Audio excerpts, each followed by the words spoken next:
being here at this time. Tell me how this came about. Was it a request from the family? Have you ever done anything like this before? Initially, it was a request from the family, and we went along with it. But our tagline for our funeral home is, every life is unique, therefore every funeral should be unique. So we live up to that. We are a group of young people that are making a very different and a high impact in funeral industry, in this funeral industry. We are qualified funeral directors and embalmers, and we are just showing off our talent in which we could do. Funeral is not something to be sad about. You know, we showcase the person as how they would have been alive, how you would have remembered them alive, and that is all we are doing here today by having the deceased sitting in this chair and being carried around into the community that he would have been in and due to his unfortunate death. Now, you said that initially it was a request from the family. When you heard the request, and provided that it's something that you have never done before, what was the process? Did you have to go and research it? What was that process like? So we have a list of things that we want to put out there to the public. This was one of the stuff on our list, so we would have done our homework way before the request, and we know exactly what to do. We know exactly how to embalm the deceased, exactly how to place him on the chair, and exactly how to put him in that position to stay there so that he'll have a sturdy drive and no slip or any mistakes would have happened on a day like today. And of course, shocking the public.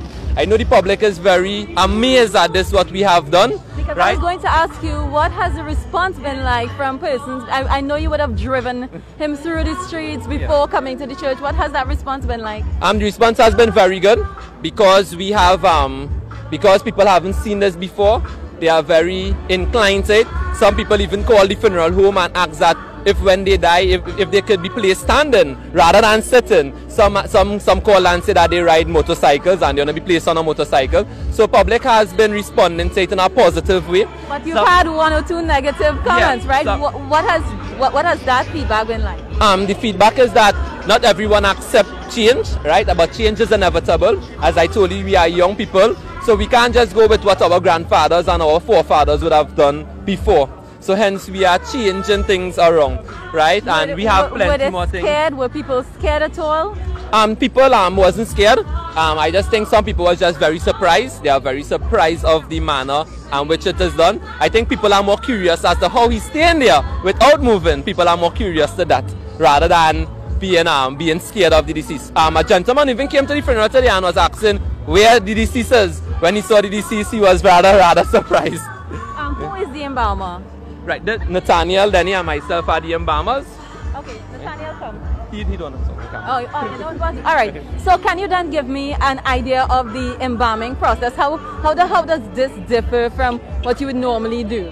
Right. So to embalming someone just means preserving the person using embalming fluid and replacing that fluid with other fluid, replacing that with the blood in the system of their body. The only differences that would have changed in embalming the deceased is that we'd have to set him in a particular position before embalming, right? He would have been embalmed over a period of 2 days, and he would have been in that position for about 4 days before today. So I have a question. What happens after the service in terms of burial or cremation? What happens?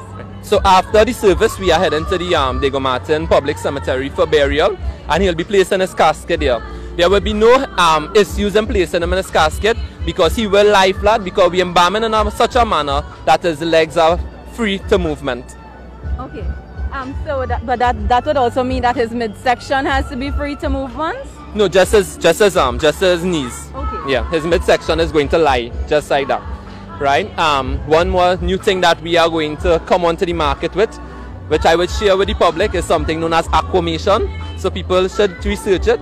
It is a form of cremation without fire, but this time we are using a process known as alkaline hydrolysis to decay a body without fire, and we're just using water this time. It's like 98% less harmful to the environment. There are no emitting of greenhouse gases. So we are looking in our manner to save the environment as much as we are in this business as well. And also looking into doing cremation and funeral services for pets as well. So for the pet lovers, we are there thinking of ideas as to how to come out with that for you. What is the cost to do something like this? I wouldn't disclose the cost. Give me an average if you can compared to a normal funeral. Regular funerals cost starts by us at $8,000, and that covers every single thing.